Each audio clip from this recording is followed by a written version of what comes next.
Ustadz, tolong ajarkan saya satu amalan yang dengan itu saya akan mencintai Allah dan tidak akan ada apapun lagi selain Allah dalam hidupku.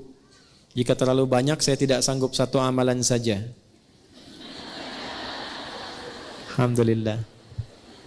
Baik. Sudah? Sudah, langsung jawabannya dari Quran saja. Di Quran surah kedua Al-Baqarah ayat 222. Sudah? Quran surah kedua ayatnya 222. Di ujungnya, innallaha yuhibbut tawwabina wa yuhibbul mutatahhirin. Allah akan sangat mencintai orang-orang yang senang taubat dan senang menjaga diri dari maksiat. Maka kalau Anda tanya amalannya apa, singkat saja, rajin istighfar. Sudah? Rajin apa? Istighfar dan menghindarkan diri dari maksiat. Itu jawaban Quran langsung supaya mendapatkan cinta Allah.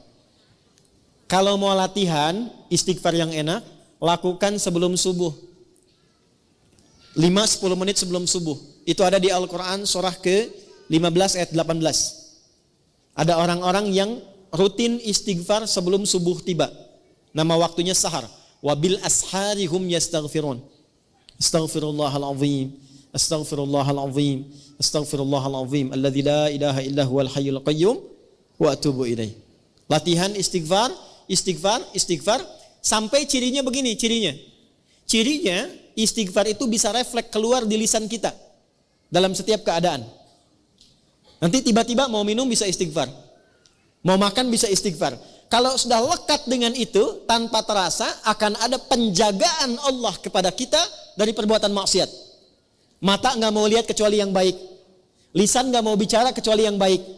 Kaki nggak mau diajak jalan, Bu, kecuali pada tempat yang baik. Nah, ketika sudah tercipta kondisi itu tandanya Allah sedang mencintai kita. Karena ciri pertama ketika Allah mencintai seorang hamba adalah menutup semua dosanya dan menjaga dia dari perbuatan maksiat. Itu ada di Quran surah ketiga Ali Imran di ayat 31. Ketika seseorang sudah mendapatkan cinta Allah, maka diberikan tandanya bukan pada harta, bukan pada kedudukan. Jadi kalau ibu misalnya semakin kaya, suami semakin tinggi kedudukan, jangan disimpulkan bahwa itu tanda cinta Allah, jangan. Ya. Kalau dalam saat yang sama belum mampu menjaga diri dari perbuatan maksiat. Tanda cinta yang Allah berikan yang pertama pada seorang hamba adalah menghapuskan dosanya dan menjaga hamba itu dari perbuatan maksiat. Qul in kuntum tuhibbunallaha fattabi'uni yuhibbukumullah. Allah akan cintai seorang hamba. Kapan dicintai itu? Wa yaghfir lakum dzunubakum, ketika Allah mengampuni seluruh dosanya dan menjaga dirinya dari perbuatan maksiat. Maka yang lakukan istighfar. Sampai merasakan kenikmatan istighfar itu. Saya berikan rahasia yang ketiga ya, dan ini mungkin yang terakhir rahasianya. Bu, kalau istighfar sudah rutin dan rutin dilakukan dalam diri, maka yang paling dahsyat itu bahkan bisa menghadirkan nikmat Allah sebelum kita menjalani kebutuhannya. Bahasa gampangnya begini, bahkan perkara rizki pun sebelum butuh Allah sudah siapkan. Sampai ke titik itu. Ya, sampai ke titik itu. Makanya dulu banyak orang-orang yang kalau ingin menarik perhatian Allah, dia banyak istighfar. Atau punya hajat itu, ya sesuatu yang bahkan penting, itu istighfar. Saya pernah cerita nggak di sini kisah tukang roti dengan Imam Ahmad tuh? Pernah nggak?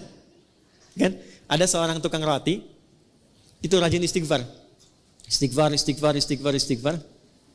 Satu kali Imam Ahmad itu nggak tahu kenapa pengen jalan. Imam Ahmad bin Hanbal yang hafal 1 juta hadis, jalan, lalu jalan jauh. Singkatnya beliau merasa lelah, istirahat di masjid, istirahat tiduran gitu. Itu oleh marbot masjid diusir supaya keluar dari sini katanya ya. Padahal itu imam besar karena belum tahu ini siapa, imam besar viral, diusir keluar. Istirahatlah di luar masjid, di pelataran. Itu sampai di luar pun diusir juga. Kata Imam Ahmad, saya istirahat sebentar. Enggak, Anda keluar. Ya, orang Arab itu kalau ngusir, pertama idhab, pergi. Kedua barwah, luar. Ketiga, rawah. Rawah itu maksudnya sudah jengkel. Kalau sudah jengkel, rawah, keluar dengan roh-rohnya sekalian. Rawah kan. Itu Imam Ahmad keluar.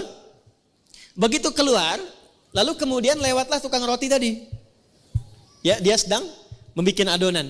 Karena melihat seseorang itu sedang lelah, capek, dipanggil. Syekh, kesini aja istirahat katanya. Ya. Lalu ketika istirahat, Imam Ahmad melihat setiap dia bikin adonan, dia istighfar. Dia istighfar, dia istighfar. Ditanyalah kemudian oleh Imam Ahmad, ma faidatu istighfarika laka? Tuan katanya, apa manfaat istighfar ini kepada pekerjaan Anda? Karena saya lihat setiap mau bikin adonan istighfar, selesai istighfar, bikin lagi istighfar. Imam Ahmad bukan tidak tahu manfaatnya, tapi ingin memastikan apakah keberkahan istighfar itu hadir pada tukang roti ini atau tidak. Maka apa jawabannya? Perhatikan jawabannya. Wallahi, ini kisah nyata. Demi Allah, tidak pernah saya membiasakan istighfar ini kecuali semua hajat saya dikabulkan oleh Allah Subhanahu wa taala. Tidak pernah saya baca istighfar ini kecuali semua hajat saya dikabulkan oleh Allah Subhanahu wa taala. Cuman satu yang belum terkabul sampai saat ini. Apa itu kata Imam Ahmad? Saya bermohon kepada Allah dengan istighfar saya, ya Allah, mohon pertemukan saya dengan Ahmad bin Hambal sebelum saya wafat atau sebelum beliau wafat. Maka kata Imam Ahmad, astagfirullah katanya. La haula wala quwata illa billah. Jadi karena istighfar ini saya diperjalankan, saya dikeluarkan dari rumah Allah di masjid, bahkan saya dikeluarkan dari halaman masjid hanya karena istighfar Anda untuk bertemu dengan Anda. Sayalah Ahmad bin Hambal. Ya. Ibu jangan lakukan itu pada saya ya.